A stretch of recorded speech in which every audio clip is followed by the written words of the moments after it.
Now, in this chapter, we'll be doing the analysis of acidic radicals. That means is the study of anions, right? We'll be doing all the experiment to predict which anion is present inside a particular salt, right? Now, why these are known as acidic radicals? Because acids, right? Once they liberate H plus, the remaining part, which will be like anion, that is why they are known as the radicals which are produced from acids. So I'm just studying these radicals, right? So the study of anions is known as acid radicals, like qualitative analysis of acidic radicals.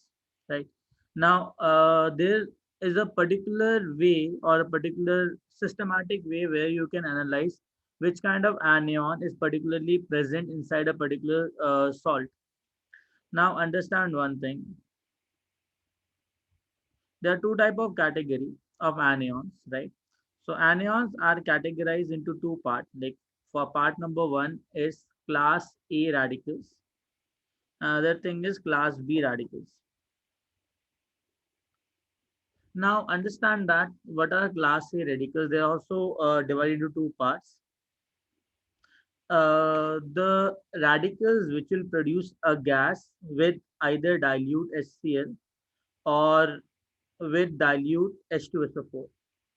So I'm using a dilute acid, which actually produces your particular gas with a particular anion, right?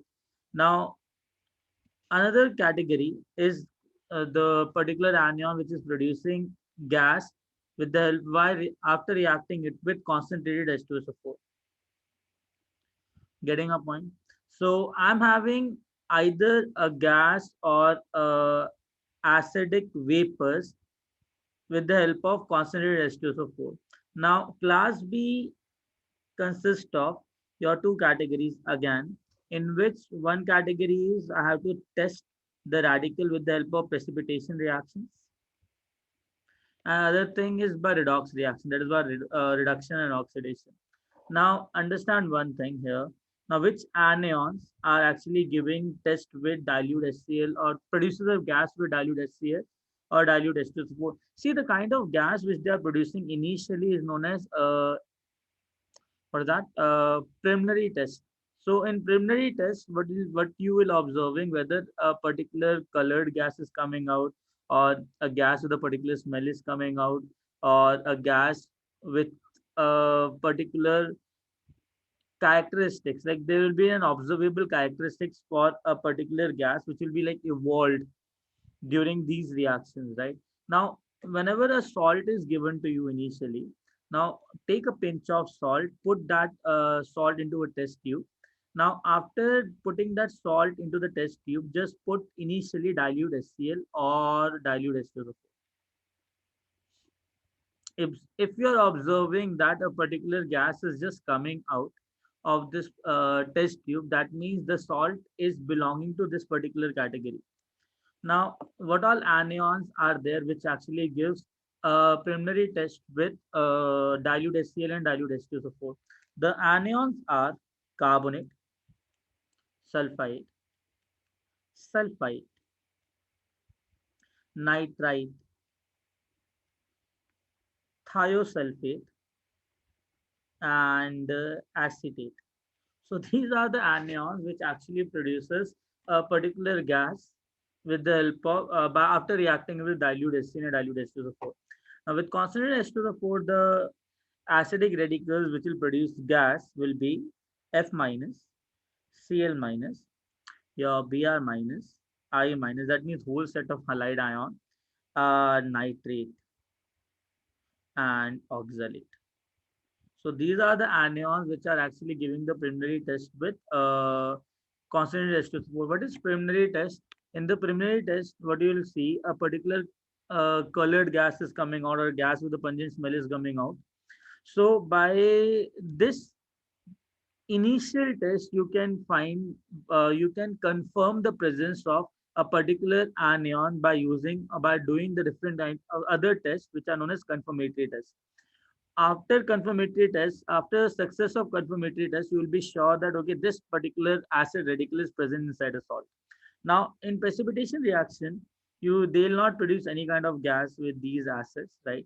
Now for precipitation reaction, I do have like sulfate anion, which will be detected by precipitation reaction, or phosphate anion, PO4 3 minus phosphate. And now in case of redox, right, you have magnate, permanganate, you have chromate, and you have dichromate. So these are the anions which we'll be studying in this particular video, right? So just pause the video and write down this particular classification. Now, step by step, what you'll do, whenever a salt is given to you, first put HCl and H2SO4. If you're observing a gas which is coming out, then it's fine. You have to do the test of these anions. Now, if suppose the gas is not observed, do one thing, put H2SO4, and still if the gas is not coming out, uh, apply some heat to it. Now, subjected to some heat, some of the anions produce gas in the presence of concentrated H2SO4. Now, first put concentrated H2SO4. If the gas is not coming out, slightly heat it. If the gas is not coming out, then go for class B. Then class B, you have to predict the anions by the confirmatory test only, because preliminary test is not available for that. What is preliminary test? When the gas is evolving, by the help of that particular gas, you can find out which particular anion might be there. Getting it? So I guess you would have written all these things. So we'll move ahead, right? Now, see, what all we were discussing is written over here also. This is the classification of anions: class A, class B. Gases evolved in the presence of dilute HCl, dilute H2SO4, or acid vapor evolved with concentrated H2SO4. Class B means precipitation and oxidation reduction reaction. That is a redox reaction. Getting it? So again, this is the same thing. Now, first, we'll do the test of class A, that is first part, the anions which are producing gas with dilute HCl or dilute H2SO4, right? Now, listen, the category of ions which actually gives this preliminary test with these acids, this dilute HCl and dilute H2SO4 is carbonates, sulfide, nitrite, acetate, and thiosulfate. You have already written these anions, right? Now, initial test we will be doing for carbonate. Okay. Now, is a very nice test, is very interesting. See, what you'll do, you take a test tube, right? If I'm taking a particular test tube, in this particular test tube, I have added a pinch of salt. So let's say carbonate is available inside this salt. Do one thing, add few drops of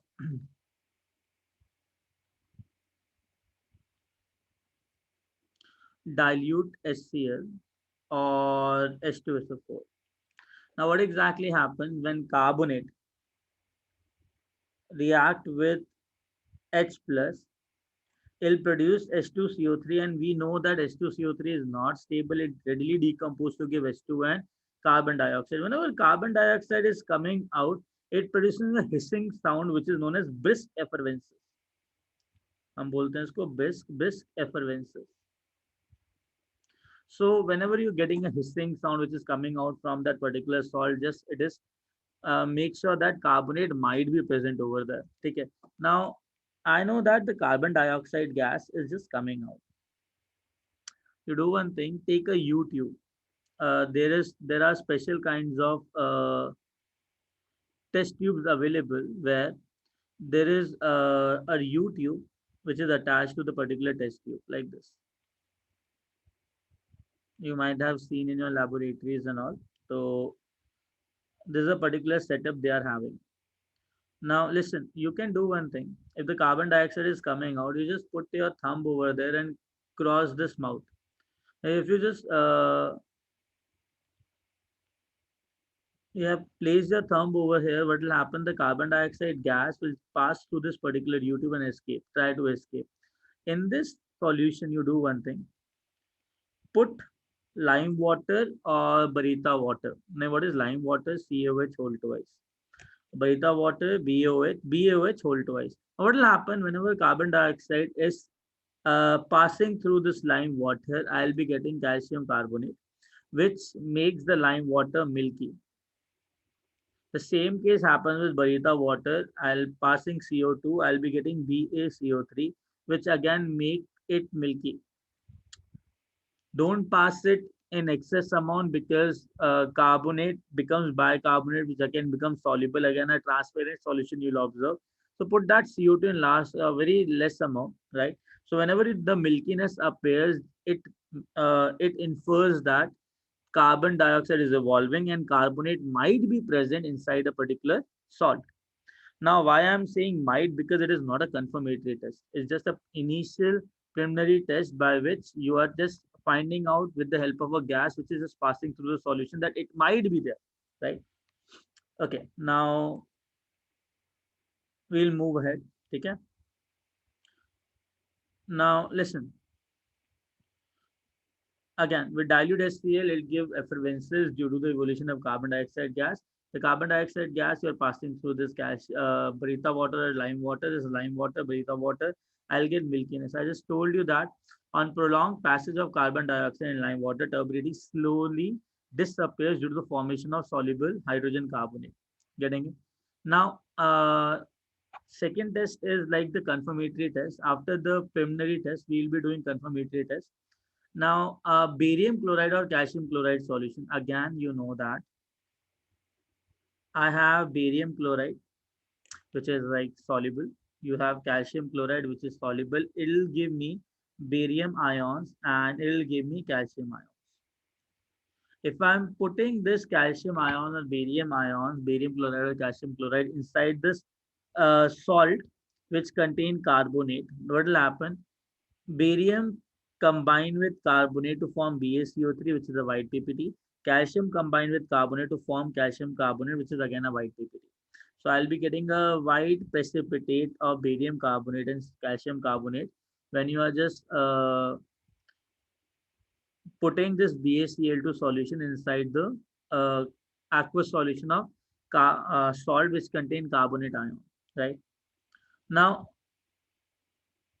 next case, now next confirmatory test is silver nitrate solution test. Like now, understand what exactly happened when you put silver nitrate. Now you know that in Ag, right? Most of the Ag salts are insoluble per se. Like let it be your silver chloride, let it be your silver bromide, silver iodide, let it be your silver phosphate, uh, s- uh, silver sulfate. Ag2SO4 is also precipitate, right? Now, understand one thing. We know a very nice thing that all nitrates are soluble, right? If all nitrates are soluble, that means if I want an aqueous solution of silver ion, so I'll put silver nitrate in it. Now, I have a solution of salt in which carbonate ion is present. What you'll do, you'll put AgNO3 inside it. Now, after adding AgNO3 inside it, I'll be getting a white precipitate of Ag2CO3, right? So what will happen to Ag plus combined with carbonate ion, and I'll be getting Ag2CO3, right? Now, the precipitate to obtain is soluble in nitric acid and ammonia. Yeah, it's nice. And the precipitate become yellow or brown on addition of excess of reagent. Now, what happens when you put excess of reagent? No, silver carbonate decompose to form Ag2O plus CO2. Getting in now, the color of Ag2O is yellowish brownish in nature. So I'll be getting a precipitate of this yellow brown precipitate Ag2O, which will form due to decomposition of Ag2CO3. Or the same thing happen when you boil this Ag silver carbonate white PPT. It'll become brownish color thing. A brownish precipitate comes out. Getting it?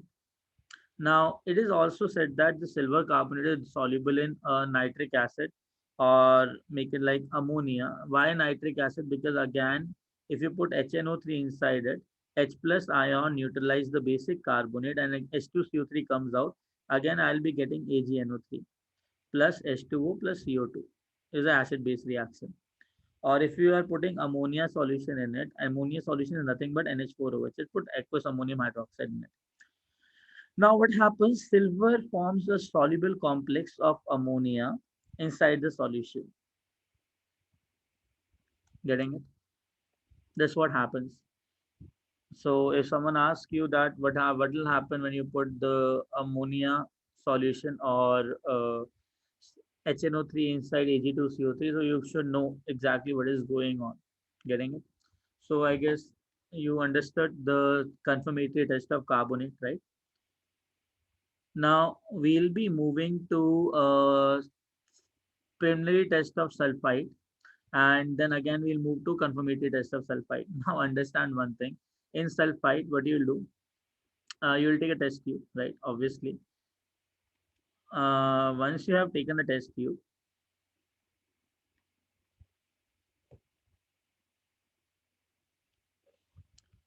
now again, preliminary test is with the salt. Take a pinch of salt. Put dilute HCl or H2SO4 inside it. So few drops of dilute HCl or dilute H2SO4. Now what exactly happened? Sulfite, right? Sulfite, when it reacts with H plus ion furnished by HCl and H2SO4, this produces H2SO3.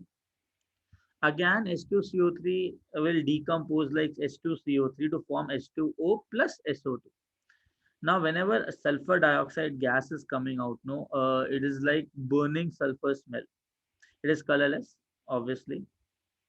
The carbon dioxide was also colorless because of the hissing sound. You come to know that okay, carbon dioxide is evolving. It doesn't produce a hissing sound, rather, it comes out silently.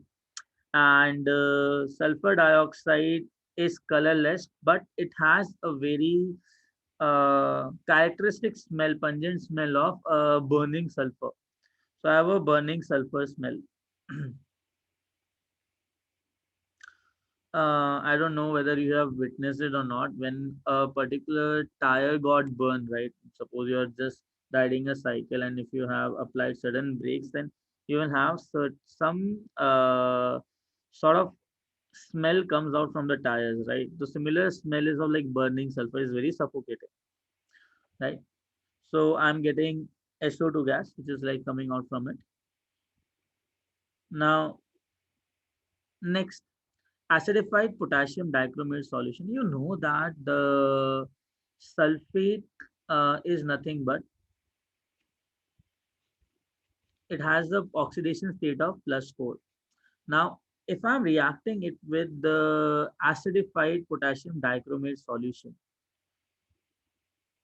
the dichromate solution, potassium dichromate is an oxidizing agent, and sulfur highest oxidation state is +6. So dichromate, what it'll do, it'll oxidize sulfide to sulfate, and it still get reduced to Cr3 plus, and you know the color of Cr3 plus is green. So when you observe a color change from orange to green, you'll confirm the presence of sulfide ion in the salt. Or you do one thing, whenever sulfur dioxide gas is coming out from the test tube during the preliminary test, just pass this sulfur dioxide through a U tube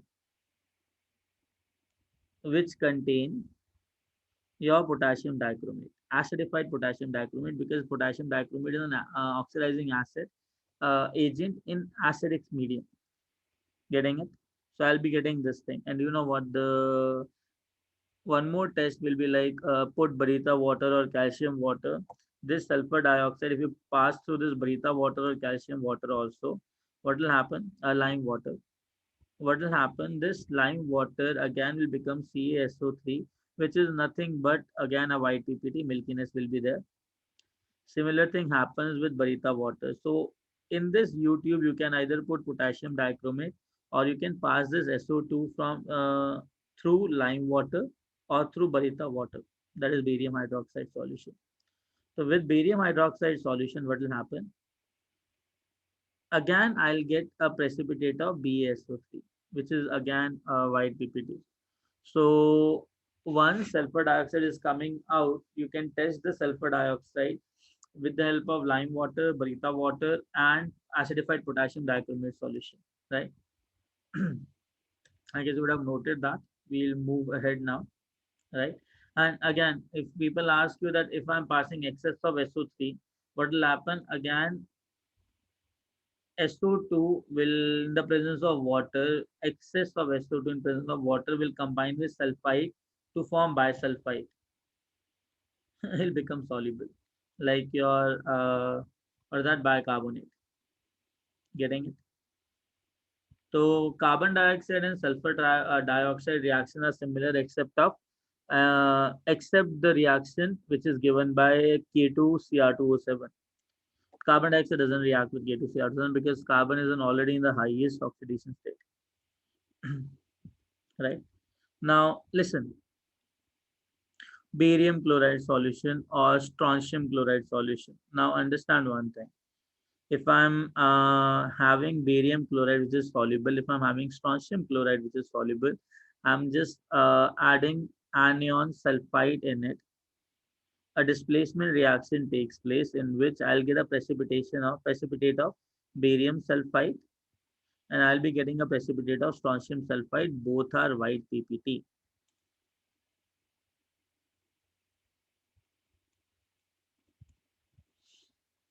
Getting it?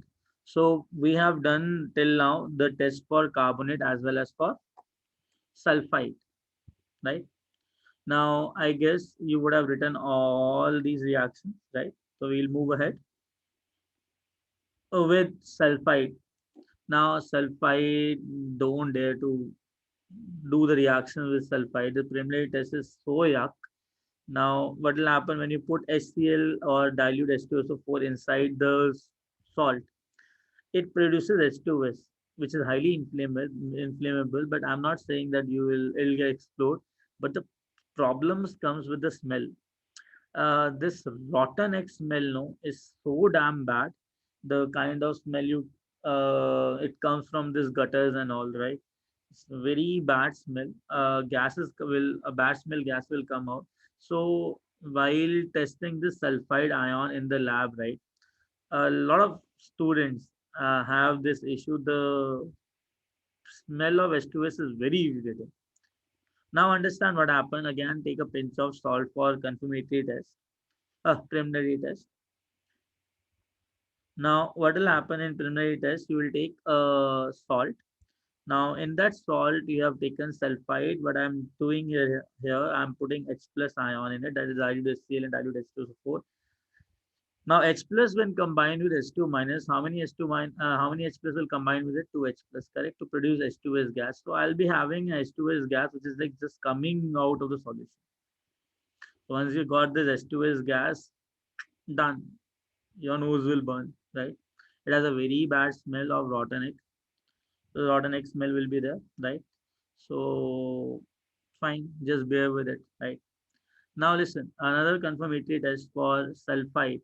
Actually, sulfide has a lot of confirmatory tests. The few confirmatory test is given here, and the most important test here is like sodium nitroglyceride test. We'll be doing it later after doing this first three. Now understand, lead no is soluble in acetate and nitrate. So lead nitrate is also soluble. Lead acetate is also soluble. Most of the compound of lead is a precipitate. Now understand one thing. If I want to produce Pb2 plus ion inside the solution, so I have to use a particular electrolyte which is soluble, right? So what we have done, either you put lead nitrate or lead acetate. I'll not put nitrate because nitrate oxidizes sulfide, so you'll not get a test of sulfide. So better to put lead acetate over there. Now understand one thing. Whatever H2S gas is coming out, just take this lead acetate inside the U tube. We know the structure of U tube right now, right? So what I'll be getting, one second, I'll write it again, right? Okay. What will happen when you pass this H2S gas inside lead acetate solution? Acha, in JE, one question came that lead is more soluble in, or which salt of lead is more soluble, right? People got confused with lead acetate because most of the time in qualitative analysis, you will be using lead acetate solution to test the acid radicals, right? But actually speaking, lead nitrate is more soluble as compared to lead acetate. Nitrate we avoid because nitrate will do extra reaction, that is redox reaction, because it's itself an oxidizing agent. Okay, but still lead nitrate is more soluble than lead acetate. So I'll be getting lead sulfide, which is black PPT. So once I'm getting a black PPT, you'll come to know that okay, H2S gas is coming out or sulfide ion is present over there. Now understand one thing: there are a lot of tests for the confirmation of sulfide ion. Now another test is it gives a very nice yellow precipitate with CdCl2. Now you do one thing: take arsenous chloride, cadmium chloride, uh, silver nitrate, right? Just put sulfide ion or react sulfide ion in with it. These are the confirmatory tests. I'll be getting AS2S3, which is of orange color. It's a very nice color. And I'll be getting a yellow color precipitate of cadmium sulfide, and black color precipitate of Ag2S. Now understand one thing. A very important thing I want to say here that sorry, very important thing I want to say here is after this Ag2S is also formed in your paintings, which is having this silver frame, right? You will see a black lining is forming on the silver painting. Now that is nothing but due to corrosion of silver with the by the atmospheric gases. Whenever H2S is in large amount or is present inside the environment, right, it reacts with Ag, and this is the product of corrosion you will get over there. Right now, listen. Sodium nitroprusside solution. It came into IIT JEE examination, and they don't ask the simple thing. Generally, people don't remember whether it is a yellow solution or whether it is a solution or is a precipitate. And what exactly happens when you put sulfide in when you react now? Sodium nitroprusside solution, right? So what you'll do, you react sodium sulfide with sodium nitroprusside solution. Now what will happen? I'll be getting a purple solution which gives the presence of, or which confirms the presence of sulfide ion in it. Now what exactly happens? Sulfide will react with FeCN5NO. The overall charge over here is your -2. So it combines with it to form a new complex, which is FeCN5NOS, and the overall charge becomes 4 minus, and it has a purple color. It is not a precipitate, again I'm telling you. Getting it? Fine.